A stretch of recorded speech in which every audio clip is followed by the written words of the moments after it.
ഞാൻ സുരേഷ് ഗോപിയുടെ ജെസ്കേനെ കുറിച്ചല്ല വായിക്കണം, താങ്കളുടെ സിനിമയെക്കുറിച്ച് വായിക്കണം. ആ സിനിമയിൽ താങ്കൾ പോയി മുട്ടി പറഞ്ഞ ആ നേതാവ് ആരാണ്? താങ്കൾ BJP കാരനാണ്. സുരേഷ് ഗോപി എന്ന കേന്ദ്രമന്ത്രിയുടെ അവിടെയാണ് കത്രയെ വെക്കുന്നവർ. കത്രി വെക്കുന്ന സുഹൃത്ത് തോന്നുന്നു. BJPയുടെ ഏറ്റവും പരമോന്നത എന്തുകൊണ്ട് പേര് പറയാത്തത്? ഞാൻ അദ്ദേഹത്തോട് സംസാരിച്ചതാണ്. താങ്കൾ പേര് വരെ മടിക്കുന്ന ഒരു കത്തി എന്ന് പറയുന്നത് അതൊന്നും ചെയ്യില്ല. അത് ആരുടെ കയ്യിൽ കിട്ടുന്നു അവനാണത് എവിടെ ഉപയോഗിക്കണം തീരുമാനിക്കുന്നത്. അതൊരു അപകടമാണ്. അതിനെ വെളിച്ചത്തുകൊണ്ടിലാണ് ഞാൻ ശ്രമിച്ചത്. എൻ്റെ ജാനകിയെ കൊല്ലുന്നതോടൊപ്പം തന്നെ ഞാൻ വിചാരിച്ചു ഇത് സമൂഹം അറിയണം. അങ്ങനെ എൻ്റെ ഒരു ശ്രമമാണ്. നിങ്ങൾ ജാനകിയുടെ പേരിലേ പറഞ്ഞു, എബ്രഹാമിനെ എന്താണ് നിങ്ങൾ ഹൈഡ് ചെയ്ത് വെച്ചത്? ഞാൻ എബ്രഹാം അല്ല പടത്തിന്റെ പ്രൊട്ടാഗണിസ്റ്റ്. സെൻസർ ബോർഡിന് എബ്രഹാം അല്ലല്ലോ പ്രശ്നം. അപ്പോൾ പുള്ളി പറഞ്ഞു എബ്രഹാമാണ് പ്രശ്നം. ജാനകിയെ ജയന്തിയാക്കുവാണ്. പക്ഷെ അതുകൊണ്ട് എൻ്റെ സിനിമയുടെ ഇതിവൃത്തം അവർക്ക് മാറ്റാൻ പറ്റും. അവസാനം അവരെന്നെ ഇഗ്നോർ ചെയ്തിട്ട് ഞാൻ പലരെ പടിവാതിലും മുട്ടി. അങ്ങനെ ഒരാൾ പറഞ്ഞു, ശരി നിങ്ങളെ സഹായിക്കാൻ ഡൽഹിയിൽ നിന്ന് ഒരു നമ്പർ ഞാൻ തരാം. അങ്ങനെ നമ്പറിൽ ഞാൻ വിളിച്ചു. ഇവരൊക്കെ വിളിക്കുന്നത് വാട്സപ്പ് കോൾ. എന്നിട്ട് അവരെന്നോട് യൂട്യൂബിൽ സിനിമ അപ്ലോഡ് ചെയ്തിട്ട് ഞാൻ കഴിച്ചിരുന്നു. ഞാൻ ചോദിച്ചു, സാർ ഇത് കാരണം എപ്പോഴും ഞാൻ പറയണ്ട, ഒരു ജൂറി ഒരു ഉദാത്തമായ ഒരു കലാകാരന്റെ സൃഷ്ടിയെ വിലയിരുത്തപ്പെടേണ്ടത് ഒരു രാഷ്ട്രീയമോ അല്ലെങ്കിൽ ഒരു സാധാരണ ചിന്തയോ അല്ല. അപ്പൊ അതിനെന്നെ ഒരാൾ വിളിച്ചിട്ട് പറഞ്ഞു, സെൻസർ ബോർഡിന്റെ സിഇഒയോട് നീ ടിക്കറ്റ് എടുത്ത് തരാൻ പറഞ്ഞ തെറ്റല്ലേ നീ? എന്റെ ഒരു മിനിസ്ട്രി പോയ കത്ത് എങ്ങനെയാണ് ലീക്ക് ഔട്ട് ആയെന്ന് എനിക്ക് സംശയമുണ്ട്. മിനിസ്ട്രിയിൽ എത്താതെ ഇതെങ്ങനെയാണ് ഇത് പുറത്തറിഞ്ഞതെന്ന് എനിക്ക് സംശയമുണ്ട്. ഒരുപാട് ചേർന്ന് നിന്നതാണ്. അത് എല്ലാവർക്കും അറിയാം. ഒരു പൈസ പോലും പ്രതീക്ഷിക്കാതെ ചേർന്ന് നിന്നതാണ്. അത് കൈവിട്ടപ്പോൾ ഒരു സങ്കടം തോന്നി. താങ്കളെ പോലുള്ളവർ പേര് സഹിതം പുറത്തു വന്ന് പ്ലക്കാർഡ് അവരുടെ പേര് പിടിച്ച് പ്രകടനത്തിന് പോകേണ്ടവരും. Ultra modern kitchen devices. ഒരു കിച്ചണിൽ വേണ്ട എല്ലാ ലേറ്റസ്റ്റ് ബ്രാൻഡുകളും ഇവിടെയുണ്ട്. ലോകോത്തര ബ്രാൻഡുകൾ, original products, wide range. MyG future.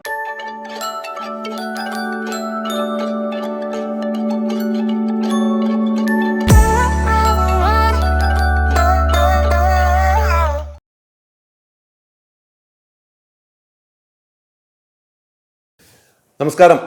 വലിയ വിവാദങ്ങളാണ് ഇപ്പോൾ നടന്നുകൊണ്ടിരിക്കുന്നത്. ഒരു സിനിമയുടെ പേര് ചൊല്ലിയുള്ള വിവാദം നമ്മുടെ ഒന്നും ജീവിതത്തിലും കാണാത്ത സംഭവം. പക്ഷേ ഇതിനു മുമ്പും ഇങ്ങനെ വിവാദങ്ങൾ ഉണ്ടായിട്ടുണ്ട്. പക്ഷേ ജാനകി എന്നൊരു പേര്, അതുമായി ബന്ധപ്പെട്ട് ഇപ്പോൾ സുരേഷ് ഗോപിയുടെ സിനിമയിൽ വിവാദമുണ്ട്. അതിനു മുമ്പ് ഒരു ജാനകി എന്നൊരു പേരുണ്ടായിരുന്നു. ആ പേരുമായി ബന്ധപ്പെട്ട ഒരു സംവിധായകൻ ആരുടെടുത്തും സമീപിച്ചില്ല. പക്ഷെ സംവിധായകൻ ഒറ്റയ്ക്ക് പോരാടാനും പോയില്ല, ആരും പിന്തുണയും കൊടുത്തില്ല. അത്തരമൊരു സംവിധായകനാണ് എന്നോടൊപ്പം പത്മകുമാർ. നമസ്കാരം. ജാനകിയെ കൊന്നുകളഞ്ഞു അല്ലേ?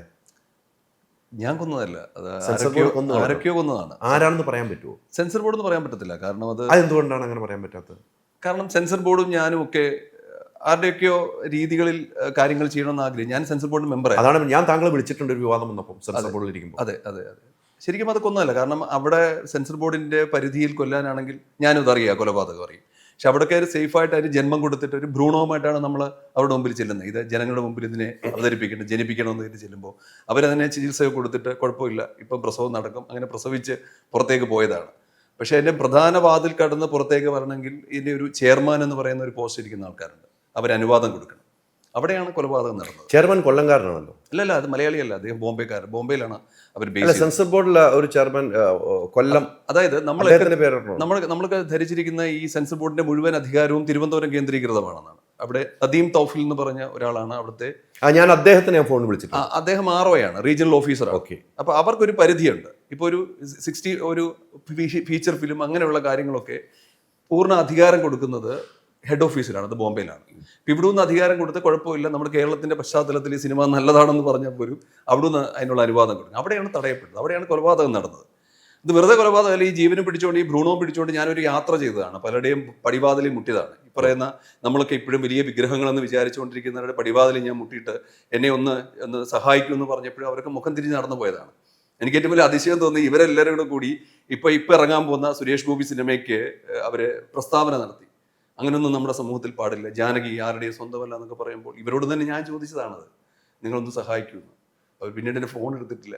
അപ്പം ആ കൊലപാതകം അത് ബോധപൂർവ്വം നടത്തിയതാണെന്ന് എനിക്ക് തോന്നിയിട്ടുണ്ട്. അല്ല, താങ്കൾ അവിടെ ആ പരിപാടിക്ക് വരികയും പത്മകുമാർ സംസാരിക്കുകയും ചെയ്തിരുന്നു അല്ലേ? ഇപ്പോൾ ഈ പറഞ്ഞ കഴിഞ്ഞ ദിവസം നടന്ന ഫെഫ്കയുടെ നേതൃത്വത്തിലുള്ള ഒരു സമരമാണ് താങ്കൾ പറഞ്ഞതെന്ന് എനിക്ക് തോന്നുന്നു. ഞാനവിടെ ഉണ്ടായിരുന്നു, താങ്കൾ അവിടെ പ്രസംഗിക്കുകയും ചെയ്തു. താങ്കൾ വളരെ ഹാപ്പിയായിട്ടാണ് ഞാൻ അവിടെ കണ്ടത്. ഇതാർക്കും ഉണ്ടാകാൻ പാടില്ല എന്ന് അവിടെ പ്രസംഗിക്കുന്നു. ഇതിനു മുമ്പ് താങ്കൾ സിബി മലയിലുമായിട്ടൊരു വിഷയം, സിബി മലയിൽ ഇതൊരു ചെറിയ പടമാണെന്ന് ഏതോ ഇൻ്റർവ്യൂവിൽ പറഞ്ഞു. അത് ജാനകി ഒരു ചെറിയ പടമാണ്, ഇത് വലിയ പടമാണെന്ന് പറഞ്ഞു. അത് താങ്കളെ മാനസികമായിട്ട് വല്ലാതെ തളർത്തിയിരുന്നു നിൽക്കുന്നു. താങ്കൾ അതിനെതിരെ പ്രതികരിക്കുകയും ചെയ്തു. പിന്നീട് ഞാൻ അത് അന്വേഷിച്ചു. അത് കഴിഞ്ഞ് താങ്കളും സിബി മലയിൽ സാറുമായിട്ട് സംസാരിക്കുകയും ചെയ്തു എന്ന് പറയുന്നു. അതെന്താണ് എൻ്റെ സത്യം? ഇപ്പം എന്നെ പലരും പറഞ്ഞാണ് സിബി മലയിൽ എന്ന് പറയുന്നത് വലിയ ഗുരുസ്ഥാനത്തുള്ള ആളല്ലേ, വലിയ ആളല്ലേ എന്നൊക്കെ പറയുമ്പം ഞാനെപ്പോഴും എല്ലാവരും ഒരുപോലെ കാണാനാണ് പഠിച്ചിരിക്കുന്നത്. എൻ്റെ മേളിലും ആരുമില്ല, എൻ്റെ താഴെ ആരുമില്ല എന്ന് ചിന്തിച്ച് നടക്കുന്ന ഒരാളാണ്. അങ്ങ് എൻ്റെ മുമ്പിൽ ഇരിക്കുമ്പോൾ എന്നോടൊപ്പം ഇരിക്കുന്ന ഒരാളാണ്, അങ്ങ് എൻ്റെ മേളിലുമല്ല താഴെയല്ല. അപ്പോൾ സിബി മലയിൽ എന്ന് പറയുന്നതായാലും സ്പീൽബർഗ് ആയാലും അദ്ദേഹത്തിൻ്റെ സ്ഥാനത്ത് വലുതായിരിക്കും. പക്ഷെ ഞാനതൊരു വ്യക്തിയുണ്ട്. ഇപ്പം എൻ്റെ കൈ മുറിഞ്ഞാൽ എൻ്റെ വേദന എൻ്റേത് മാത്രമാണെങ്കിൽ എൻ്റെ എല്ലാ പ്രശ്നങ്ങളും എൻ്റേത് മാത്രമാണ്. ഒരു തിരശ്ശീലയിൽ തെളിയുന്ന സിനിമ ഒരിക്കലും ഒരു വലിയ താരം ചെയ്തുകൊണ്ട് മാത്രം അത് സിനിമയാകണമെന്നില്ല. എൻ്റെ സിനിമയാണ്. അത് ചെറിയ സിനിമയാണോ, കച്ചവട സിനിമയാണോ, അല്ലെങ്കിൽ അതൊരു അവാർഡ് സിനിമയാണോ, ഫെസ്റ്റിവൽ സിനിമയാണോ എന്ന് വിധി എഴുതാൻ ആർക്കാണ് അധികാരം? അതൊരു ഫെസ്റ്റിവൽ സിനിമയല്ല. ഒരു വാക്ക് പറഞ്ഞാൽ ഒരു 10,000 പേരുടെ മനസ്സിൽ കയറിയാൽ ആ സിനിമ ഒരു ഫെസ്റ്റിവൽ സിനിമയും ചെറിയ സിനിമയാവും. പക്ഷേ സിബി മലയൻ്റെ ഒരു സിനിമ തിരശ്ശീലയിൽ വരുന്നതിന് മുമ്പ് ഞാൻ പറയുകയാണ്, അത് അദ്ദേഹത്തിൻ്റെ പഴഞ്ചനല്ലേ, അപ്ഡേറ്റഡ് അല്ല എന്നൊക്കെ പറഞ്ഞാൽ ഈ സമൂഹം ഇവിടെ എന്നെ കല്ലെറിയത്തില്ലേ? ആ സമയത്ത് അദ്ദേഹം പറഞ്ഞതോട് ഞാൻ ശക്തമായിട്ട് പ്രതിഷേധിക്കുകയും ചെയ്തു. പക്ഷെ നേരിട്ട് കാണുന്ന സമയത്ത് എനിക്ക് അദ്ദേഹം എന്നൊരു വ്യക്തിയോട് വൈരാഗ്യമില്ല. അദ്ദേഹത്തിൻ്റെ ചില പ്രസ്താവനകളോടാണ് ഞാൻ പ്രതികരിച്ചത്. അദ്ദേഹം എന്നോട് ചിരിച്ചു, ഞാനും ചിരിച്ചു. പക്ഷേ എനിക്ക് പറയാനുള്ള പറഞ്ഞു കഴിഞ്ഞു. ആ പ്രതിഷേധം എൻ്റെ മനസ്സിലുണ്ട്. എൻ്റെ സിനിമ പുറത്തിറങ്ങുന്നിടം വരെ അതിന് ഇമ്പാക്റ്റ് ഉണ്ടാകാതെ കാത്തു സൂക്ഷിക്കുന്നത് എൻ്റെ കടമയാണ്. അതുകൊണ്ടാണ് ഞാൻ പ്രതികരിച്ചതും അവിടെ വന്ന് സംസാരിച്ചതും ഒക്കെ. പിന്നെ ബി ഉണ്ണികൃഷ്ണൻ എന്ന് പറയുന്നത്, ഞാൻ സംഘടനയുടെ ആളല്ല. സംഘടനയിൽ പോകാത്തതിൻ്റെ കാര്യം ഇപ്പം എന്നോട് ആദ്യ സിനിമ കഴിഞ്ഞപ്പോഴേ പലരും പറഞ്ഞാണ് അതിനെ പൂർണ്ണമായും സംഘടനയിൽ മെമ്പർഷിപ്പ് എടുക്കണം, അല്ലെങ്കിൽ അമ്മയിൽ മെമ്പർഷിപ്പ് എടുക്കണം, ഞാൻ നടനായതുകൊണ്ട്. അപ്പോൾ ഞാൻ പറഞ്ഞു, എനിക്കൊരു ചട്ടക്കൂടിലേക്ക് വന്നിട്ട് ചില കാര്യങ്ങൾ ചെയ്യാൻ ചെറിയ പരിമിതികളുണ്ട്. പക്ഷെ ഞാൻ സംഘടന ഇല്ലാതിരുന്നിട്ട് പോലും ബി ഉണ്ണികൃഷ്ണൻ എന്ന് പറയുന്ന വലിയൊരു മനസ്സിനുടമ അദ്ദേഹം എന്നെ വിളിക്കുകയും അദ്ദേഹം എനിക്ക് വേണ്ടി ചാനലിൽ സംസാരിക്കുകയും ചെയ്തപ്പോൾ ഞാൻ മനസ്സിലാക്കി ആരൊക്കെയോ എൻ്റെ കൂടെ ഉണ്ടെന്നൊരു തോന്നല്. അദ്ദേഹത്തിൻ്റെ വിളിയിലാണ് ഞാൻ അവിടെ വന്നതും അതിൽ പങ്കെടുത്തത്. എന്ന് പറഞ്ഞ് ഞാൻ എൻ്റെ പ്രതിഷേധവും എൻ്റെ പ്രശ്നങ്ങളും ഞാൻ എൻ്റെ ഉള്ളിൽ ഒതുക്കി, അത് പുറമെ ചിരിച്ചു തന്നെ ഇടപെട്ട്, അത്രയേ ഉള്ളൂ ഞാൻ അവിടെ ചെയ്തത്. താങ്കൾ പറഞ്ഞു പല വാതിലുകളും താങ്കൾ മുട്ടി എന്ന് പറയുന്നു. മുട്ടിയ വാതിലൊന്നും തുറക്കപ്പെട്ടില്ല. അത് കേരളത്തിലെ സംഘടനകളുടെ വാതിലുകളാണോ, അതിനപ്പുറത്തേക്ക് വാതിലുകൾ മുട്ടിയോ? കേരളത്തിൻ്റെ ഒബിയസ്ലി കേന്ദ്രത്തിലേക്ക് പോയ ചില ലീഡുകൾ എനിക്ക് കേരളത്തിൽ നിന്ന് കിട്ടിയതാണ്. ഇപ്പം സെൻസർ ബോർഡ് പ്രതിനിധാനം ചെയ്യുന്ന ഇന്നത്തെ സർക്കാരിൻ്റെ ഒരു വക്താവുണ്ട് നമ്മുടെ കേരളത്തിലെ, വളരെ പ്രശസ്തനായ ഒരു വ്യക്തിയാണ്. ആദ്യം ഈ പ്രശ്നം ഒരുപക്ഷെ എനിക്കും ആ സംഘടനയോടുള്ള അനുഭാവം കൊണ്ടായിരിക്കും ഈ പ്രശ്നം വെളിയിൽ അറിയരുതെന്നുണ്ടായിരുന്നു. എൻ്റെ പ്രശ്നം ജാനകി എന്ന് പറയുന്ന വ്യക്തിയല്ലായിരുന്നു. യഥാർത്ഥത്തിൽ എൻ്റെ സിനിമ ഫേസ് ചെയ്തത് നമ്മുടെ സമൂഹത്തിൽ ഉണ്ടായേക്കാവുന്ന സ്പ്ലിറ്റിലേക്കുള്ളൊരു തുടക്കമായിരുന്നു. ജാനകിയും എബ്രഹാം തമ്മിലുള്ള റിലേഷൻഷിപ്പാണ്. അവർ പറഞ്ഞ ജാനകി സീതയാണ്. അത് പറയാനുള്ള കാരണം, സീത എന്ന് പറയുന്നത് നമുക്കറിയാം, നമ്മുടെ കേരളത്തിലെ സോക്കോളുടെ ചിന്താഗതിയിൽ ഒരു സ്ത്രീ കല്യാണം കഴിച്ച് ആദ്യം അച്ഛൻ്റെ അടിമയായിരിക്കണം, അതിനുശേഷം താലി കിട്ടിയ ഭർത്താവിൻ്റെ അടിമയായിരിക്കണം, പിന്നെ മക്കളുടെ അടിമയായിരിക്കണം, പിന്നെ അവരുടെ ജീവിതം ഗ്ലോറിഫൈ ചെയ്ത് കൊച്ചുമക്കൾക്ക് അനുഗ്രഹം കൊടുക്കാനും അല്ലെങ്കിൽ ദൈവിക ഭാവത്തിലൂടെ തിരിക്കാനുമാണ് ശ്രമിക്കുന്നത്. ഒരുപക്ഷെ സീത അങ്ങനെ ആയിരുന്നു. സീത ഭർത്താവിന് വേണ്ടി ജീവിച്ചിട്ട് കാട്ടിൽ പോയപ്പോഴും ഭർത്താവിനോടൊപ്പം താഴെ കിടന്നുറങ്ങി ജീവിച്ച ഒരാളാണ് സീത. എല്ലാം ത്യജിച്ച് ഭർത്തൃസ്നേഹത്തിൽ അലിഞ്ഞു പോയൊരു സ്ത്രീയാണ് സീത എന്ന് പറയുന്നത്. അപ്പൊ സീത എന്താണ്, സ്വന്തം പരിശുദ്ധി തെളിയിക്കാൻ വേണ്ടി ഭൂമി പിളർന്നകത്തേക്ക് പോയി അഗ്നിശുദ്ധി വരുത്താനൊക്കെ ശ്രമിച്ച ആളാണ്. ഇവിടെ ജാനകി എന്ന് പറയുന്ന സീതയുടെ പര്യായമായ എൻ്റെ കഥാപാത്രം, പ്രൊട്ടാഗനിസ്റ്റ്, ഒരുപക്ഷെ അങ്ങനെ ഒരു ഭർത്താവ് മരിച്ചുപോയി, അങ്ങനെ നമ്മുടെ ഒരു ചിന്താഗതിയിൽ ഒതുങ്ങിക്കൂടാൻ താല്പര്യമില്ലാത്ത ഒരു സ്ത്രീയായി ഒരു വിപ്ലവത്തിലേക്ക് പോവുകയാണ്. അത് അവരെ ചൊടിപ്പിച്ചത്. അവരെ ചൊടിപ്പിക്കാൻ ഒരു കാരണം, അതിനകത്തെ അദ്ദേഹത്തോടൊപ്പം കൂട്ടുകൂടുന്നത് എബ്രഹാമാണ്. എബ്രഹാമിനോട് എന്തിനാണ് ജാനകി കൂട്ടുകൂടുന്നത്, എന്തിനാണ് എബ്രഹാമിനൊപ്പം പോകുന്നത്? ഞാൻ പറഞ്ഞു, അത് എൻ്റെ മനസ്സിൽ തെളിഞ്ഞൊരു കഥയാണ്. അതെനിക്ക് പറയാൻ സമൂഹത്തോട് പറയണം. അത് പാടില്ല. നിനക്ക് എബ്രഹാമിനെ മാറ്റിയിട്ട് എന്തുകൊണ്ട് മോഹനെയും കൃഷ്ണനെയും വെച്ചുകൂടാ? മോഹനോട് കൃഷ്ണനോട് കൂടെ ജാനകി പോയാൽ ആർക്കും പ്രശ്നമില്ല. അല്ലെങ്കിൽ ജാനകിയെ നിങ്ങൾ മാറ്റിയിട്ട് വേറൊരു പേരിലേക്ക് കൊണ്ടുവരും. എന്തൊരു വർഗീയതയാണിത്? വർഗീയത എന്ന് വിളിക്കാം, തീർച്ചയായിട്ടും. അത് നമ്മുടെ ഒരു ഇതിൽ മാത്രമല്ല, ഒരു മുഹമ്മദ് എന്ന് പേര് പറഞ്ഞിട്ട് ഒരു അധ്യാപന കൈ വെട്ടിയ ഒരു നാടാണിത്. ഈശോ എന്ന് പേര് പറഞ്ഞതിന് നമുക്ക് ഈ അടുത്തിടെ ഒരുപാട് പേര് വിവാദമുള്ളൊരു നാടാണ്. അങ്ങനെ ഇതൊരു വർഗീയത തന്നെ പറയാം, തീർച്ചയായിട്ടും പറയാം. അത് ഒരു വിഭാഗത്തിന്റെ അല്ല, മുഴുവൻ ഇങ്ങനെയാണ്. നമ്മൾ പുറമെ എല്ലാവരുടെ മുമ്പിൽ ചിരിച്ചു കാണിക്കുന്നുണ്ടെങ്കിലും ഉള്ളിൻ്റെ ഉള്ളിൽ എൻ്റെ ചിന്തയിലൂടെ മാത്രം ഈ സമൂഹം നടക്കണമെന്ന് ചിന്തിക്കുന്ന ഒരു ലോകത്താണ് നമ്മൾ ഓരോരുത്തരും നിൽക്കുന്നത്. അതൊരു അപകടമാണ്. അതിനെ വെളിച്ചത്ത് കൊണ്ടുവരാനാണ് ഞാൻ ശ്രമിച്ചത്. എൻ്റെ ജാനിയെ കൊല്ലുന്നതോടൊപ്പം തന്നെ ഞാൻ വിചാരിച്ചു ഇത് സമൂഹം അറിയണം. അങ്ങനെ എൻ്റെ ഒരു ശ്രമമാണ്. അതിനാണ് അവർ തടയിട്ടത്. ഇത് സമൂഹം അറിയാതിരിക്കാൻ വേണ്ടിയാണ് അവർ എനിക്കെതിരെ ഒരുപാട് ഭീഷണി വരെ മുഴക്കിയിട്ടുണ്ടായിരുന്നു പലരും. ആ ഭീഷണി പലരും എന്ന് പറഞ്ഞു പോകരുത്. ഭീഷണി മുഴക്കിയത് സംഘടനകളാണോ? ആരാണ് ഭീഷണി? സംഘടന ഉള്ള ആൾക്കാർ തന്നെയാണ്. അതായത് താങ്കൾ വിശ്വസിക്കുന്ന സംഘടന എന്ന് തീർച്ചയായിട്ടും അതിന്റെ ഭാഗത്ത് അല്ല, താങ്കൾ വിശ്വസിക്കുന്ന സംഘടന എന്ന് പറയുമ്പോൾ ഞാൻ ഈ സംഘടന എന്ന് പറഞ്ഞാൽ ഞാൻ ചോദിച്ചാൽ BJP ആകാം, RSS ആകാം. എൻ്റെ ഒരു കാര്യമാണ് ഞാൻ ചോദിക്കുന്നത്. ഞാൻ തുറന്നു പറഞ്ഞു വേണം. BJP ആകാം, സെൻസർ ബോർഡ് എന്നുള്ള കേന്ദ്ര സംഘടന, BJP ആകാം, RSS ആകാം, സംഘപരിവാർ ആകാം. ഏതാണ് താങ്കളുടെ സംഘടന? അത് സുഹൃത്ത് എന്താണെന്ന് ചോദിച്ചാൽ ഇപ്പം ഭരണം ആരുടെ പക്ഷത്ത് നടന്നാലും അത് കേരളത്തിലായാലും കേന്ദ്രത്തിലായാലും ഇവിടെ നടന്നാലും സ്വാഭാവികമായിട്ടും ചില അജണ്ടകൾ നടപ്പാക്കാൻ വേണ്ടി അവർക്ക് താല്പര്യമുള്ള ആൾക്കാരെ അതിന്റെ ഭാഗമാക്കി. താങ്കളുടെ സംഘടന ഏതാണ്? എനിക്ക് എൻ്റെ സംസ്കാരത്തോട്, ഭാരത സംസ്കാരം, മതത്തോട് എനിക്ക് താല്പര്യമില്ല, ഭാരത സംസ്കാരത്തോട് എനിക്ക് വളരെയധികം താല്പര്യമുണ്ട്. അപ്പോൾ ഈ സംസ്കാരത്തിന് വേണ്ടി ജീവിക്കുന്ന ഒരാളാണ്. ഞാൻ വിശ്വസിക്കുന്ന ഹിന്ദു സംസ്കാരം പറയുന്നത് ഹിന്ദുവിന്റെ മണ്ണ് മാത്രമല്ല ഇത്, ഇവിടെ നിൽക്കുന്ന മുഴുവൻ ആൾക്കാരെയും ചേർത്ത് വെച്ച് കൊണ്ടുപോകാനാണ് എൻ്റെ സംസ്കാരം എന്നെ പഠിപ്പിച്ചത്. ഇപ്പോൾ വസുദേവ കുടുംബകം എന്ന് പറയുന്ന ഒരു കോൺസെപ്റ്റ് തന്നെ അതാണ്. എല്ലാവരും ഒന്നായി കാണുക. ഒരു പുൽക്കൊടിയിൽ പോലും എനിക്ക് ഈശ്വരനെ കാണാൻ കഴിയുന്നിടത്താണ് എൻ്റെ സ്പിരിച്വാലിറ്റിയുടെ എക്സ്ട്രീം എന്ന് പറയുന്നത്. അല്ലാതെ ഈ പ്രപഞ്ചം നിയന്ത്രിക്കുന്ന ഒരു ശക്തിയെ ഒരു ഒരു ഒരു ഒരു ഒരു മുറിയിൽ അടച്ചിട്ട് കതക് പൂട്ടി കൃത്യമായിട്ട് പൂജകൾ കൊടുക്കുന്നിടത്ത് ഭാരത സംസ്കാരം ഉണ്ടെന്ന് ഞാൻ വിശ്വസിക്കുന്നു. അതൊക്കെ പിന്നീട് വന്നതാണ്. അപ്പൊ ആ സംസ്കാരത്തിന്റെ വക്താക്കൾ എന്ന് പറയുന്ന ആരും എന്റെ സംഘടനയുടെ ഭാഗമാണ്. ഒബിയസ്ലി BJP എന്റെ സംഘടന എനിക്ക് ഇഷ്ടമുള്ള ഒരു പ്രസ്ഥാനമായിരുന്നു. താങ്കൾ BJP കാരനാണ്? ഞാൻ BJP കാരനാണെന്ന് വെച്ചാൽ ഞാൻ മാത്യു ടി തോമസ് സാറിനോട് വളരെ സ്നേഹമുള്ള ആളാണ്. അല്ല, എല്ലാവർക്കും ഉണ്ട്, എനിക്കുണ്ട്, എനിക്കൊരു സംഘടനയുണ്ട്, ഞാൻ എല്ലാവരും സ്നേഹമുണ്ട്. താങ്കൾ BJP കാരനാണോ? എൻ്റെ ഒരു ഒറ്റ ചോദ്യത്തിന് ആൻസർ പറയുക. ഞാൻ BJP കാരനാണോന്ന് വെച്ചാൽ ഞാൻ BJP കാരനല്ല. ഞാനൊരു യഥാർത്ഥ അല്ല, ഞാൻ യഥാർത്ഥ ഒരു മനുഷ്യത്വവാദിയാണ്. എല്ലാവരും അങ്ങനെ താങ്കൾ പറഞ്ഞതാണ് ഞാനൊരു സംഘടനയാണ്, എന്റെ സംഘടനയുള്ളവർ. ആ സംഘടനയുടെ പേര് പറയാൻ മടിക്കരുത്. ഞാനൊരു സംഘടനയുടെ അനുഭവം ഉണ്ടെന്ന് മാത്രമേ. അനുഭവമുള്ള സംഘടനയോട് എനിക്ക് താല്പര്യമുണ്ട്. ആ സംഘടനയുള്ളവരാണ് താങ്കളെ ഭീഷണിപ്പെടുത്തുന്നത്. ഭീഷണിപ്പെടുത്തുകയല്ല. ഇപ്പൊ സ്വാഭാവികമായിട്ട് ഇപ്പൊ എന്റെ വീട്ടിലൊരു പ്രശ്നം ഉണ്ടാകുന്ന സമയത്ത് ഞാൻ ചോദിക്കുന്നത് എൻ്റെ വീടിന്റെ ആൾക്കാരോടാണ്, എൻ്റെ വീടിന്റെ അച്ഛനോടാണ്, അല്ലെ അമ്മാവനോടാണ്, അല്ലെ പേരപ്പനോടാണ് ചോദിക്കുന്നത്. അപ്പൊ എൻ്റെ വീടിന്റെ ഞാൻ വിശ്വസിക്കുന്ന ഒരു കാര്യം ഉണ്ടാകുന്ന സമയത്ത് ഞാൻ സ്വാഭാവികമായിട്ട് ചോദിക്കുന്നത് എൻ്റെ മുകളിലിരിക്കുന്ന ആൾക്കാരോടാണ്. അപ്പൊ ഇത് പുറത്ത് അറിയുന്നതിന് മുമ്പ് ഇങ്ങനൊരു ഇഷ്യൂ നടക്കുന്നു. എൻ്റെ സിനിമ വന്ന സമയത്ത് ജാനകി ഒരു പ്രശ്നമാണ്, ഈ ജാനകി എബ്രഹാം നമ്മളെ റിലേഷൻഷിപ്പാണ് ഈ പ്രശ്നം ഉണ്ടാക്കാൻ പോകുന്നതെന്ന് പറയുമ്പോൾ ഞാൻ പറഞ്ഞാണ് ഇതൊരു സോഷ്യൽ വലിയൊരു പ്രോബ്ലം. അത് BJPയുടെ ആരോടാണ് പറഞ്ഞത്? ഞാൻ ഒന്നാമത്തെ JSK റിലീസാകാൻ പോകുന്ന സിനിമ BJPയുടെ താങ്കളുടെ സിനിമ BJPയുടെ ആരോടാണ് പറഞ്ഞത്? പറയാൻ പോകുന്നത് JSK റിലീസാകാൻ പോകുന്ന സിനിമ, അതിന്റെ പ്രവീൺ എന്ന് പറഞ്ഞ അദ്ദേഹത്തിന്റെ ഒരുപാട് കഷ്ടപ്പാടുകൾ ആ സിനിമയുണ്ട്. ഇപ്പൊ എന്റെ ഏത് കമന്റും ആ സിനിമയെ ബാധിക്കും. ഇപ്പൊ കോടതിയെ സിനിമ കാണാൻ പോകണം, അവിടെ എല്ലാവരും പറയുന്നത് അല്ല, നമ്മുടെ കാര്യം നമ്മൾ പറഞ്ഞു പോകണമല്ലോ. എനിക്ക് സമയമുണ്ട്. വീണ്ടും എന്തിനാണ് അങ്ങനെ നീട്ടി വെക്കുന്നത്? ഞാൻ ഇപ്പം എൻ്റെ ഒരു സുഖത്തിന് വേണ്ടും എൻ്റെ ഒരു സന്തോഷത്തിനും വേണ്ടി മറ്റൊരാളുടെ ഒരു ജീവനെ ചോദ്യം ചെയ്യുന്നത് എനിക്ക് പ്രശ്നമാണ്. ഇപ്പം ഞാൻ വെജിറ്റേറിയൻ എന്തുകൊണ്ടായെന്ന് പലരും ചോദിക്കും. ഞാൻ പറയാറുണ്ട്, എൻ്റെ ശരീരം വളരാൻ വേണ്ടി എനിക്ക് മറ്റൊരു ജീവന്റെ ശരീരം എനിക്ക് വേണ്ട. അതുപോലെ തന്നെ എൻ്റെ ഒരു ചിന്ത ഇപ്പോൾ ഇവിടെ ഇംപ്ലിമെന്റ് ചെയ്താൽ ഒരുപക്ഷെ കോടതിയുടെ പരിധിയിരിക്കുന്ന ആ സിനിമയെ ജനങ്ങൾ കാണാൻ മടിക്കും. ആ സിനിമയും ഈ സിനിമയായിട്ട് ബന്ധമില്ല. ഞാൻ സുരേഷ് ഗോപിയുടെ JSKനെ കുറിച്ചല്ല വായിക്കണം, താങ്കളുടെ സിനിമയെ കുറിച്ച് വായിക്കണം. ആ സിനിമയിൽ താങ്കൾ പോയി മുട്ടി പറഞ്ഞ ആ നേതാവ് ആരാണ്? BJPയുടെ. എനിക്ക് പേരുകൾ പറയാൻ ഇത്തിരി ബുദ്ധിമുട്ടുണ്ട്. അത് തീർച്ചയായിട്ടും തുറന്നു പറയുന്ന ഒരാളല്ലേ? അതെ, ഇപ്പൊ പറയണ്ടേ? ഈ നമ്മുടെ സംസാരം ഒരുപക്ഷെ BJPയുടെ അധ്യക്ഷനെയാണോ കണ്ടത്?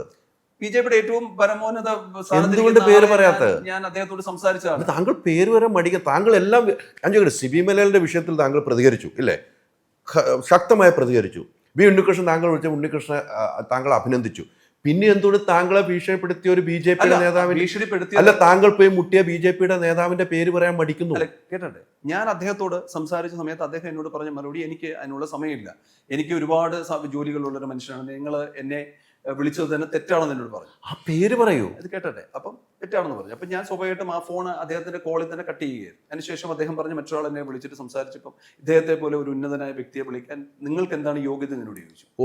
അപ്പൊ ഞാൻ എന്നോട് ചോദിച്ചായിരുന്നു. അപ്പൊ ഞാൻ പറഞ്ഞു, ഒരു രാത്രി വളർന്നിട്ട് പത്മകുമാർ എന്നൊരു വ്യക്തിക്ക് വളർന്ന് അദ്ദേഹത്തോട് സംസാരിക്കാൻ പറ്റിയ ഒരു സമയം എനിക്ക് കിട്ടിയില്ല. കാരണം ഞാൻ ഇന്നൊരു ബേണിംഗ് പോയിന്റ് നിൽക്കുകയാണ്. എന്റെ പ്രശ്നം എന്നെ സഹായിക്കാനല്ല, ഇപ്പൊ എടുക്കുന്ന തീരുമാനം ഒരുപക്ഷെ സൊസൈറ്റിക്ക് റോങ് ആയിട്ടാണ് എന്ന് പറഞ്ഞിട്ടാണ് അദ്ദേഹം ഇതായത്. അവസാനം അവരെന്നെ ഇഗ്നോർ ചെയ്തിട്ട് ഞാൻ പലരെ പടിവാതിലും മുട്ടി. അങ്ങനെ ഒരാൾ പറഞ്ഞു, ശരി നിങ്ങളെ സഹായിക്കാൻ ഡൽഹിയിൽ നിന്ന് ഒരു നമ്പർ ഞാൻ തരാം എന്ന് പറഞ്ഞു. അങ്ങനെ നമ്പറിൽ ഞാൻ വിളിച്ചു. ഇവരൊക്കെ വിളിക്കുന്നത് വാട്സപ്പ് കോളുകളാണ്. അപ്പോൾ വാട്സപ്പിൽ ഞാൻ അദ്ദേഹത്തെ വിളിച്ചു. അദ്ദേഹം ഫോണ് എടുത്തിട്ട് പറഞ്ഞു, എന്താണ് പ്രശ്നം? ഞാൻ പറഞ്ഞു, ജാനകി എന്നൊരു പ്രശ്നമാണ് നമ്മുടെ, അത് വലിയ പ്രശ്നമാണ്, ആ പേരെന്ന് വളരെ കഷ്ടപ്പെട്ട ഒരു സിനിമയാണ് എന്നൊക്കെ പറഞ്ഞപ്പോൾ അദ്ദേഹം ശരി അരമണിക്കൂർ കഴിഞ്ഞ് തിരിച്ചു വിളിക്കാറുള്ളത്. അദ്ദേഹം അരമണിക്കൂർ കഴിഞ്ഞ് എന്നെ തിരിച്ചു വിളിച്ചിട്ട് ചോദിച്ചു, നിങ്ങൾ ജാനകിയുടെ പേരല്ലേ പറഞ്ഞു, എബ്രഹാമിനെ എന്താണ് നിങ്ങൾ ഹൈഡ് ചെയ്ത് വെച്ചത്? ഞാൻ എബ്രഹാം അല്ല പടത്തിന്റെ പ്രൊട്ടാഗണിസ്റ്റ്, സെൻസർ ബോർഡിന് എബ്രഹാം അല്ലല്ലോ പ്രശ്നം. അപ്പോൾ പുള്ളി പറഞ്ഞു, എബ്രഹാമാണ് പ്രശ്നം, നിങ്ങൾ എന്തുകൊണ്ട് അതിനെ മോഹനും കൃഷ്ണന്റെ കൂടെ ജാനകി അയച്ചില്ല? ജാനകി ആരാണെന്ന് നിനക്കറിയാം? പത്മകുമാർ ഈ പറയുന്നത് വലിയ സീരിയസ് ആണ്. ആ പേര് വെളിവിടേണ്ടതാണ്. ഈ സമൂഹത്തോട് ചെയ്യുന്ന ഏറ്റവും വിപത്താണ് ഇവർ ചെയ്യുന്നത്. ആ പേര് വിടാൻ ആർജവം താങ്കൾ കാത്തിരിക്കരുത്. ആ പേര് ഉടൻ വിടണം. അത്രയെ വർഗീയത ഉള്ളവർ തലപ്പത്തിരുന്നിട്ട് ഈ സമൂഹത്തെ തമ്മിൽ തല്ലിക്കുകയാണ് അല്ലേ? ഒരു ജാനകി ഒരു എബ്രഹാം, അല്ലെങ്കിൽ ഒരു മുഹമ്മദും ഒരു ജാനകിയും അല്ലേ? അപ്പൊ അവരെന്ത് വർഗീയത ഇട്ടുകൊണ്ടാണ്? താങ്കളെ പോലെ ഒരു BJP അനുഭാവിയാണ് അല്ലേ? സുരേഷ് ഗോപി എന്ന കേന്ദ്രമന്ത്രിയുടെ അവിടെയാണ് കത്രയെ വെക്കുന്നവർ. അത്രയും വരുമ്പോൾ അത്രയും വെക്കുന്ന സുഹൃത്ത് ഞാൻ വിശ്വസിക്കുന്നില്ല. ഞാൻ പറയാം, ഭീഷണി ഞാൻ ചെയ്യും എന്നുള്ള സെൻസർ ബോർഡ് അവിടെ എന്തുകൊണ്ടാണ് അതുകൊണ്ട് താങ്കളുടെ ഒരു സിനിമയുടെ വിഷയം കിടക്കുന്നത് കൊണ്ട് മാത്രമാണ് ഇത് കോടതി വരെ, ബഹുമാനപ്പെട്ട കോടതി ജഡ്ജി പോലും ഇന്ന് ആ സിനിമ കാണുന്നത് എന്ന് ഞാൻ വിശ്വസിക്കുന്ന ആളാണ്. അല്ലെങ്കിൽ താങ്കളും പോരാടും ആ സിനിമയ്ക്ക് വേണ്ടി. അല്ല, ഞാൻ പോരാടുന്നറിയോ, താങ്കൾക്ക് ഇപ്പൊ പേര് മാറ്റിയെല്ലാം അല്ലല്ല, ആ സിനിമയുടെ ഇപ്പൊ എനിക്കൊരു ഒരു സംഘടനയുടെ ബാക്കപ്പ് കിട്ടിയില്ല. ഒരു പക്ഷേ ബി ഉണ്ണികൃഷ്ണൻ സാറിനോട് പറഞ്ഞിരുന്നെങ്കിൽ എനിക്ക് കിട്ടുമായിരുന്നിരിക്കാം.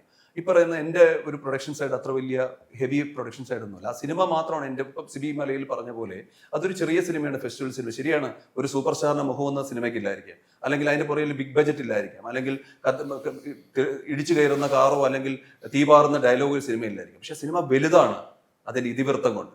അതിനെയാണ് അവർ ഭയന്നത്. ആ സിനിമയെ ഭയക്കുന്നുണ്ടായിരുന്നു അവർ. ആ സിനിമ സമൂഹം കാണരുതെന്ന് അവർക്ക് ഭയമുണ്ടായിരുന്നു. പത്മകുമാർ, താങ്കൾ നല്ല ആർജവത്തിൽ സംസാരിക്കുന്ന വ്യക്തിയാണ്. താങ്കൾ എനിക്ക് ഇഷ്ടമാണ്.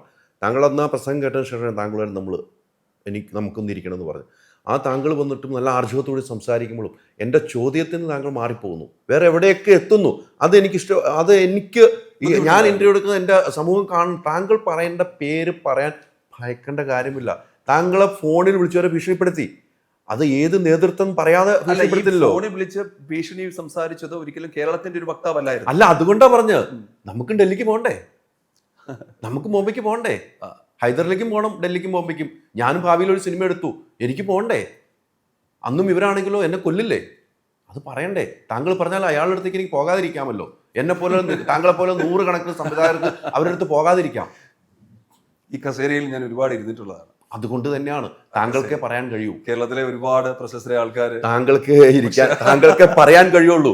അത് താങ്കൾ മനസ്സിലാക്കണം. പക്ഷെ എനിക്കൊരു സമയം വേണം. എന്റെ മിനിസ്ട്രിക്ക് ഞാൻ ഒരു കത്ത് അയച്ചിരുന്നു. അതായത് ആ കത്ത് ഞാൻ കാണിക്കുക, ഇത് റെക്കോർഡിങ് കഴിഞ്ഞിട്ട് മിനിസ്ട്രിക്ക് ഞാൻ കത്ത് അയച്ചിരുന്നു. ആ മിനിസ്ട്രിയുടെ കത്തിൽ ഞാൻ പറഞ്ഞിരിക്കുന്നു, ഒരിക്കലും ആരെയും കുറ്റം പറഞ്ഞല്ലായിരുന്നു. ഞാൻ പറഞ്ഞിരുന്നു, ഇന്ന് സെൻസർ ബോർഡ് എൻ്റെ സിനിമയ്ക്ക് വെച്ചത് അത് വല്ലാത്തൊരു വിപത്തിലേക്കാണ് വിരൽ ചൂണ്ടുന്നത്. പക്ഷെ അത് മിനിസ്ട്രി ഇടപെട്ടിട്ട് ദയവായി അത് തിരുത്തണമെന്ന് പറഞ്ഞായിരുന്നു. ആ കത്ത് അയച്ചതിനെ പോലും എന്നോട് പറഞ്ഞു, നീ എന്തിനാണ് മിനിസ്ട്രിക്ക് കംപ്ലൈൻറ്റ് ചെയ്തത്? ഈ പറഞ്ഞവരോട് ഞാൻ അയച്ചു കൊടുത്തു, നിങ്ങൾ എവിടെയാണ് ഭീഷണി സ്വരം അല്ലെങ്കിൽ ഒരു കംപ്ലൈൻറ്റ് എവിടെയാണെന്നൊന്ന് കാണിച്ചു തരാമെന്ന് ചോദിച്ചു. അതും എനിക്കെതിരെ കുറ്റമായിരുന്നു. അവസാനം അവർ പറഞ്ഞു, അവർക്കിപ്പോൾ ഇന്ന് JSKക്ക് വേണ്ടി ഒരു സിനിമ കണ്ടില്ലേ, നിങ്ങൾ റിവൈസ് കമ്മിറ്റിക്ക് ഇട്ട് സിനിമ കാണുമെന്ന് പറഞ്ഞു. റിവൈസ് കമ്മിറ്റി ഇട്ടില്ല എന്ന് പറഞ്ഞു. ഇടണമെന്നിട്ട് ഒഫീഷ്യൽ ചാനലിൽ അവർ അറിയിക്കണം സിനിമ കാണണമെന്ന്. എന്നിട്ട് അവരെന്നോട് പറഞ്ഞു, യൂട്യൂബിൽ സിനിമ അപ്ലോഡ് ചെയ്തിട്ട് ഞങ്ങൾക്ക് അയച്ചു തരുമോ. ഞാൻ ചോദിച്ചു, സാർ ഇത് ചെറിയൊരു സിനിമയൊന്നുമല്ല, ഒരു 8 മാസമായിട്ട് എൻ്റെ ഊണും ഉറക്കം കഴിഞ്ഞ് കഷ്ടപ്പെട്ടിരുന്ന സിനിമയാണ്, അങ്ങേക്ക് സിനിമ കാണണം. ഇത് ഞാൻ സംസാരിച്ചത് CEO ആയിട്ടാണ്, സെൻസർ ബോർഡിന്റെ CEO ആയിട്ട് ഞാൻ സംസാരിച്ചിരുന്നു. അദ്ദേഹത്തിന്റെ ഫോൺ കോൾ എൻ്റെ കിടപ്പുണ്ട്. അദ്ദേഹം ഇത് വാട്സാപ്പിൽ വിളിച്ചപ്പോഴേ എൻ്റെ മറ്റൊരു ഫോൺ കോൾ റെക്കോർഡ് ചെയ്തിരുന്നു. ഇന്നലെ മനോരമയോട് ചോദിച്ചു, അതെനിക്ക് തരുമോ. ഞാൻ പറഞ്ഞു, അത് എൻ്റെ വിശ്വാസമാണ്, ഞാൻ കേൾപ്പിക്കാം. ഒരു പക്ഷേ അത് ഓഫ് റെക്കോർഡ് നമുക്ക് കേൾപ്പിക്കാം, ഓൺ റെക്കോർഡിൽ കേൾപ്പിക്കാം. അല്ലല്ല, അത് കേൾക്കാം. അപ്പം അതും എനിക്ക് തെറ്റു പറഞ്ഞു. അപ്പം ഞാൻ പറഞ്ഞ കാര്യം, അങ്ങക്ക് ഞാൻ ബോംബെ കൊണ്ടുവന്നിട്ട് എൻ്റെ ലാപ്ടോപ്പിൽ സിനിമ കാണിച്ചു തരാം, പക്ഷെ ടിക്കറ്റ് എടുത്ത് തരണം. അപ്പോൾ അതിനെന്നെ ഒരാളെ വിളിച്ചിട്ട് പറഞ്ഞു, സെൻസർ ബോർഡിൻ്റെ CEOയോട് നീ ടിക്കറ്റ് എടുത്ത് തരാൻ പറഞ്ഞ തെറ്റല്ലേ എന്ന് ചോദിച്ചു. ഞാൻ പറഞ്ഞു, അടുത്ത മാസത്തെ ലോൺ അടയ്ക്കാൻ എൻ്റെ പൈസയില്ല. എൻ്റെ 5 വർഷത്തെ ഒരു അധ്വാനമാണ് ഒരു സ്റ്റുഡിയോ ചെയ്തിട്ട് ഈ സിനിമയുടെ മെറ്റിക്കുലസ് ആയിട്ടിരുന്ന് അതിൻ്റെ എല്ലാ വർക്കുകളും ഞാൻ അവിടെ ചെയ്തത്. എൻ്റെ സിനിമ ചെയ്യാൻ ഒരു AR റഹ്മാനെയോ അല്ലെങ്കിൽ റസൂൽ പൂക്കുട്ടിയോ കിട്ടാത്തതുകൊണ്ട് സ്വയം അങ്ങനായി മാറാനേ എനിക്ക് കഴിയും. 8 ദിവസത്തെ ഒരു തപസ്സായിരുന്നു ആ സിനിമ.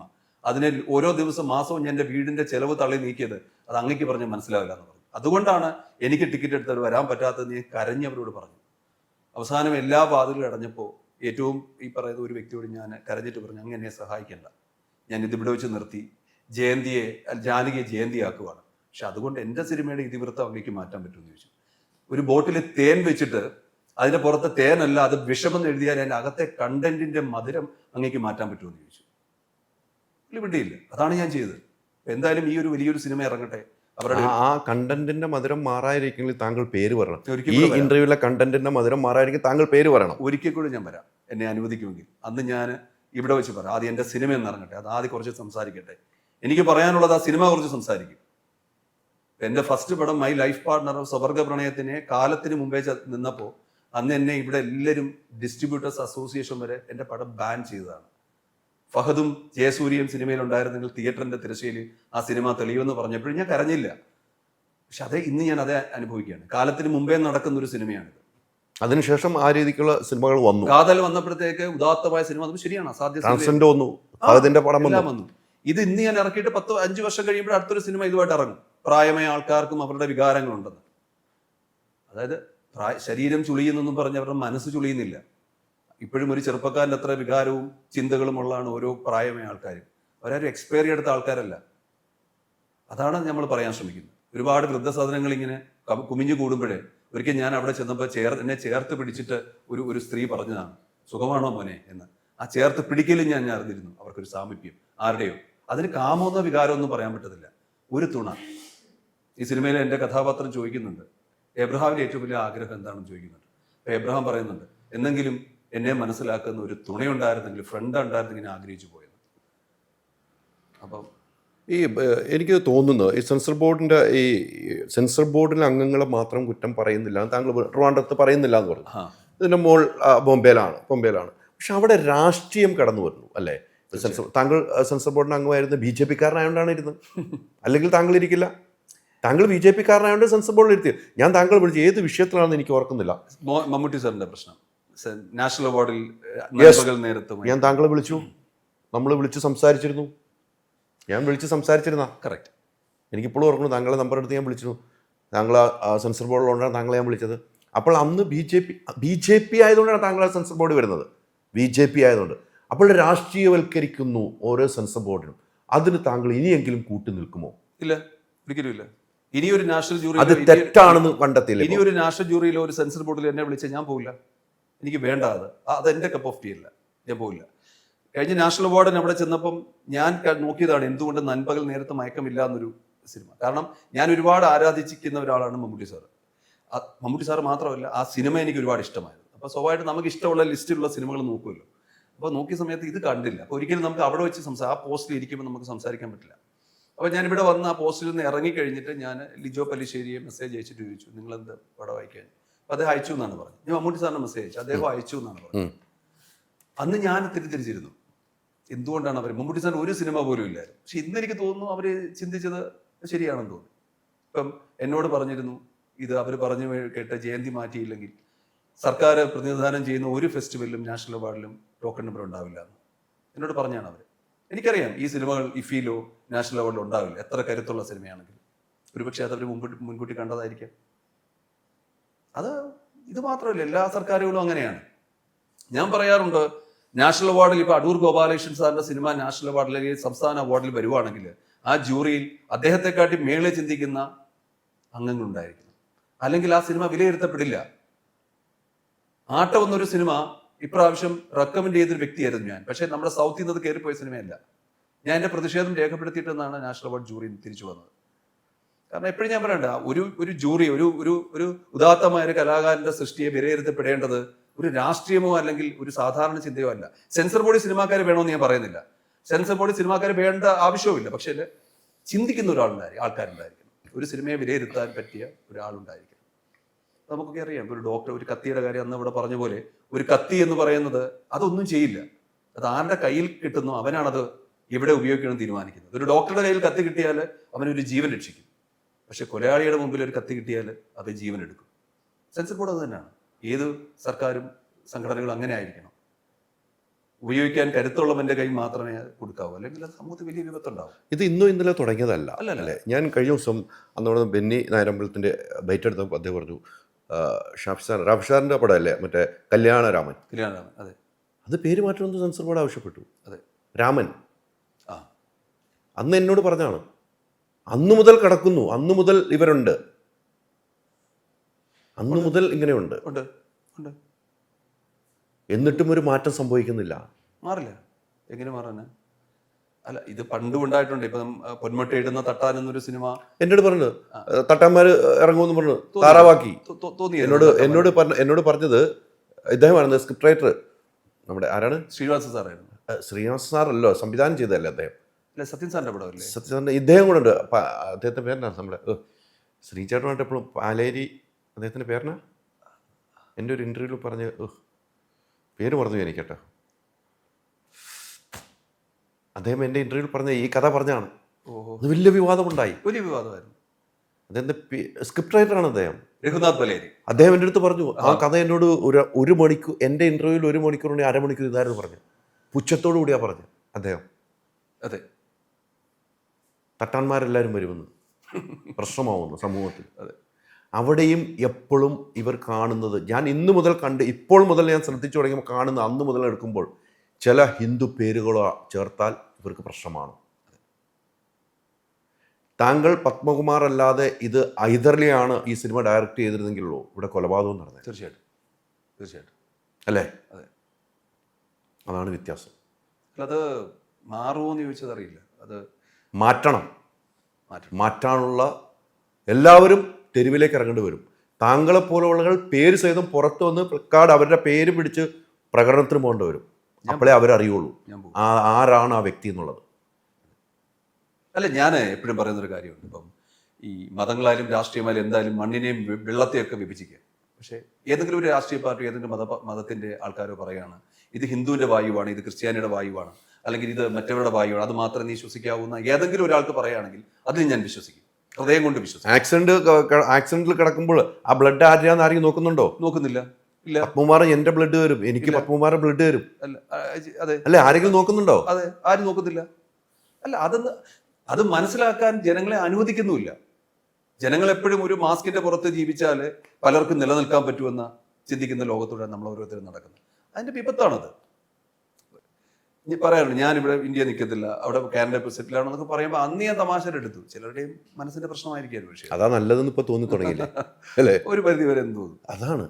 നമ്മൾ സ്വയം നമ്മുടെ രാഷ്ട്രീയത്തെ വെറുക്കപ്പെടുന്നതിലേക്ക് ഇത്തരം സമൂഹത്തിലുള്ള കുറെ ആളുകളെ കാരണം നമുക്ക് വേണ്ട എന്ന് തോന്നും.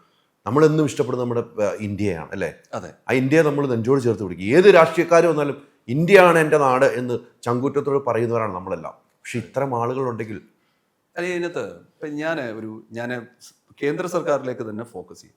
എനിക്കറിയാവുന്ന ഒരു രീതി ഉണ്ടായിരുന്നത്, അതായത് കേരളത്തിൽ ഇപ്പം BJP ഭരിക്കണമെന്നുണ്ടെങ്കിൽ തീർച്ചയായിട്ടും ഒരു ക്രിസ്ത്യൻ ഒരു സാമീപ്യം ഉണ്ടായിരിക്കണം. അപ്പം എപ്പോഴും ഒരു ക്രിസ്ത്യാനിറ്റിയെ ചേർത്ത് വെക്കാൻ വേണ്ടി ശ്രമം നടക്കും. ഇപ്പം ശ്രീധരൻപിള്ള സാറ് ഗോവ ഗവർണർ, അദ്ദേഹത്തെ എനിക്കറിയാം. അദ്ദേഹത്തിൻ്റെ ഒക്കെ എനിക്ക് രീതി അറിയാം. ഒരുപാട് ക്രിസ്ത്യൻ ഫംഗ്ഷന് പോവുകയും ഒരുപാട് കാര്യം നല്ലതായിട്ട് സംസാരിക്കുകയും അദ്ദേഹത്തെ ഇടപെടൽ പോലും അങ്ങനെയാണ്.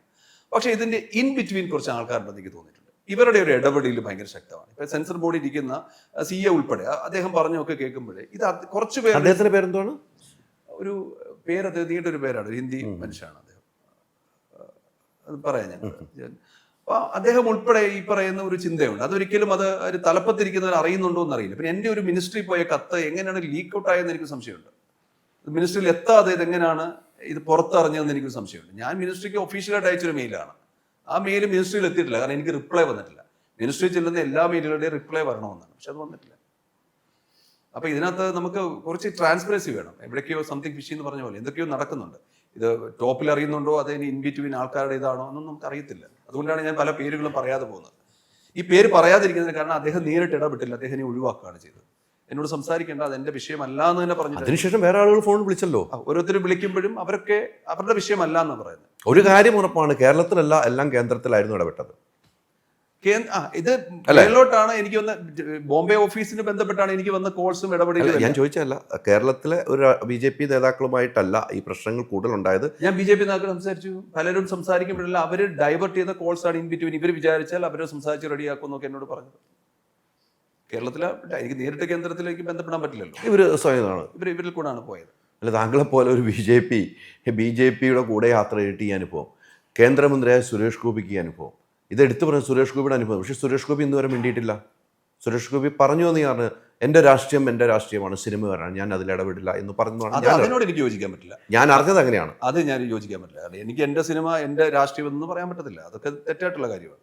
കാരണം ഞാനെപ്പോഴും പറയാറുണ്ട്, ഇപ്പം രജനീകാന്ത് സാർ വളരെ അതുല്യ പ്രതിഭയാണ്. പക്ഷെ അദ്ദേഹം ഒരു ജയിലർ എന്നൊരു സിനിമയിൽ ചെയ്ത കൊലപാതക സീനിൽ ഇൻസ്പയർ ചെയ്ത ഒരുപാട് പേര് കാണും. അത് അദ്ദേഹത്തിന്റെ രാഷ്ട്രീയം എന്തായാലും ജനങ്ങൾ അദ്ദേഹത്തെ കണ്ടത് നടനായിട്ട് തന്നെയാണ്. സുരേഷ് ഗോപി സാറിനെ നമ്മൾ കണ്ടത് ഒരു നടനായിട്ട് തന്നെയാണ്. അദ്ദേഹത്തിന് തീർച്ചയായിട്ടും അതിനോട് ചേർന്ന് നിൽക്കണമെന്ന് എനിക്ക് തോന്നാറുണ്ട്. അദ്ദേഹത്തിന്റെ അഭിപ്രായം വളരെ ബലപ്പെട്ടതാണ്. എനിക്കൊന്ന് ആദ്യമായിട്ടായിരിക്കും ഒരു വിഷയം വന്നിട്ട് ഹൈക്കോടതി നേരിട്ട് സിനിമ കാണുന്നത്, അല്ലേ? എൻ്റെ അറിവിലില്ല, അങ്ങനെയൊന്നും സംഭവിച്ചിട്ടില്ല. എൻ്റെ അറിവിലില്ല കേട്ടോ. ഇത്തരം ഒരു സിനിമ കാണുന്നത് ആദ്യമായിട്ടാണെന്ന് എനിക്ക് തോന്നുന്നു. ഹൈക്കോടതി നേരിട്ട് സിനിമ കാണുന്നത് ആദ്യമാണ്. കേരളത്തിൽ ആദ്യമാണ്. കേരളത്തിൽ നമ്മൾ ഇന്റർവ്യൂ എടുത്തുകൊണ്ടിരിക്കുമ്പം ഇപ്പം സിനിമ കണ്ടുകൊണ്ട് ഇനി അതിൻ്റെ വിധി ബുധനാഴ്ചയാണ്. ബുധനാഴ്ച അത് ജാനകി അവർക്ക് തിരിച്ചിട്ടുള്ള സാധ്യത വളരെ കൂടുതലാണ്. കാരണം 90 സ്ഥലങ്ങളിൽ ജാനകിയുടെ പേര് പറയുന്നുണ്ടെന്ന് ഞാൻ അറിഞ്ഞു. ഞങ്ങളുടെ ആ പറയുന്ന സിബിസാറിന്റെ ഭാഷയെ പറഞ്ഞാൽ എൻ്റെ ചെറിയ സിനിമയിൽ ഒരു 22 സ്ഥലത്ത് ജാനകി പറയുന്നുണ്ടായിരുന്നു. അതും സിംഗ് സൗണ്ട് ആയ ഒരു സിനിമയായിരുന്നു. അത് മാറ്റി ഞാൻ പെട്ടൊരു പാടുണ്ടായിരുന്നു. അപ്പോൾ അത് സിംഗ് സൗണ്ട് എങ്ങനെ ഡബ് ചെയ്തു? ഇത് മാത്രം കഷ്ടപ്പെട്ടെന്നറിയോ ജാനകി? അതുകൊണ്ടാണ് ഞാനാണ് പിടിച്ചത്. ജയന്തി ആണെങ്കിൽ ഞാൻ മാറ്റാമെന്ന് പറഞ്ഞു, അല്ലെങ്കിൽ സിനിമ ഇവിടെ ഇരിക്കുമെന്ന് പറഞ്ഞു. ജയന്തി ജാനകി മീറ്റർ കറക്റ്റ് ആണ്, ലിപ്പ് കിട്ടാനും എളുപ്പമുണ്ട് കിട്ടാൻ. അതുകൊണ്ട് അവരത് സമ്മതിച്ചില്ല. ജയന്തി ഏതോ ദേവതയുടെ പേരാണെന്ന് പറഞ്ഞു, അത് സമ്മതിച്ചില്ല അവര്. എന്നിട്ട് ഞാൻ പറഞ്ഞു സിനിമ അവിടെ വെക്കും എന്ന് പറഞ്ഞു. അങ്ങനെയാണ് ജയന്തി വന്നത്. അങ്ങനെ അവസാനം ജയന്തി സമ്മതിച്ചത്. ജാനകി മാറി ജയന്തി. അത് സിംഗ് സൗണ്ട് ഒന്ന് ഡബ് ചെയ്തെടുത്തപ്പോൾ എത്ര കഷ്ടപ്പെട്ടു. ഒരുപാട് അതിനെന്തോരം സ്റ്റുഡിയോയിൽ പൈസ പോയി. അതെ, ഇവരാരെങ്കിലും തരുമോ? ഇല്ല. താങ്കൾക്ക് പിന്നിൽ നിന്ന് നിർമ്മാതാക്കൾ എന്തുമാത്രം വിഷമിച്ചിട്ടുണ്ടാകും? എൻ്റെ പകുതി നിർമ്മാണം ഞാനിവിടാണ്. അതാണ് പറഞ്ഞത്. ബാക്കിയുള്ളവർ ഞാൻ ഒന്ന് പരിചയപ്പെട്ടല്ലോ. അതെ അതെ, ഒന്ന് ആലോചിച്ച് നോക്കി. അതെ. അപ്പം ഈ ഇത്തരം ഒരു പ്രവണതയ്ക്കെതിരെയുള്ള പോരാട്ടം താങ്കൾ തുടരണം. തീർച്ചയായിട്ടും. ഈ JSK എന്നൊരു സിനിമ റിലീസ് ചെയ്ത് കഴിഞ്ഞാൽ ഞാൻ പത്രസഭയിൽ വിളിക്കാൻ തീരുമാനിച്ചു. അതിന് മുമ്പ് എനിക്ക് പേര് പറയണം. തീർച്ചയായിട്ടും ആ പേര് എനിക്ക് മാത്രം കിട്ടണം. ഞാൻ പറയാം. അത് ഉറപ്പാണെങ്കിലാണ് ഞാൻ ഇന്ന് പേര് പറയാതെ വിടുന്നുള്ളത്. ഞാൻ പേര് പറയാം. പക്ഷെ താങ്കൾ അതിനുശേഷം പല മെയിൻ ചാനലുകാരൊക്കെ ചിലപ്പോൾ ഫോണിൽ വിളിക്കും ചർച്ചയ്ക്ക്, അപ്പോഴും പേര് പറയില്ല. എന്റെ വാക്കിന് ആ പേര് വെളിപ്പെടുത്തുന്നത് ഞാൻ ഇത്രയും ചോദിച്ചും താങ്കൾ പറയാതെ പോകുന്നുണ്ടെങ്കിൽ ആ പേര് വെളിപ്പെടുത്തേണ്ട എൻ്റെ മുന്നിൽ ഇങ്ങനെ ആരും താങ്കളെടുത്ത് ചോദിച്ചിട്ടുണ്ടാവില്ല എന്ന് ഞാൻ വിചാരിക്കുന്നു. ചോദിച്ചിട്ട് ഞാൻ പറഞ്ഞിട്ടില്ല, പക്ഷേ ഇവിടെ ഞാൻ പറയാം. കാരണം എന്നെ സ്നേഹത്തോട് വിളിച്ചിട്ട് എന്നോട് സംസാരിക്കാൻ വിളിച്ചത് ഇവിടെ നിന്നാണ്. അപ്പോൾ അതുകൊണ്ട് ഞാൻ ഇവിടെ കമ്മിറ്റഡ് അല്ലേ. ഞാനത് പ്രതീക്ഷിക്കുന്നു. തീർച്ചയായിട്ടും. അപ്പോൾ എന്തായാലും സിനിമ ഇറങ്ങട്ടെ. സിനിമ ആദ്യ ഷോ തന്നെ കാണും, അല്ലെങ്കിൽ പ്രിവ്യൂ ഷോ കാണാനാണെങ്കിൽ ഞാൻ വരും. ഞങ്ങളുടെ ടീം തന്നെ വരും. ആ സിനിമയുടെ ഒപ്പം ഉണ്ടാകും. ജാനകിക്ക് എന്താണ് പ്രശ്നമെന്ന് അറിയണം. പിന്നെ ഞാനന്ന് സിബി സാറിനോട് പറഞ്ഞ വാക്ക് ഞാൻ ഉറച്ചു നിൽക്കുകയാണ്. ആ സിനിമ ആരെങ്കിലും ഡിസപ്പോയിന്റ് ചെയ്തിട്ടുണ്ടെങ്കിൽ, ആ സിനിമ മോശം സിനിമയാണെങ്കിൽ അന്ന് ഈ പണി ഞാൻ നിർത്തും. അതും എൻ്റെ വാക്കാണ്. അന്ന് വെല്ലുവിളിച്ചാണ്. ആ വെല്ലുവിളി ഉറപ്പിച്ചാണ്. ആ സിനിമ ഇഷ്ടപ്പെട്ടില്ലെങ്കിൽ, ആ സിനിമ സമൂഹത്തിന് വേണ്ടാത്തതാണെങ്കിൽ, അത് ചെറിയ സിനിമയാണെങ്കിൽ അന്ന് പണി ഞാൻ നിർത്തും. അത്ര വിശ്വാസം താങ്കൾ കൊണ്ടുള്ളതുകൊണ്ടല്ലേ താങ്കൾ ഈ പോരാടുന്നത്? അതെ. അല്ലെങ്കിൽ പോരാടത്തില്ലല്ലോ. അതെ.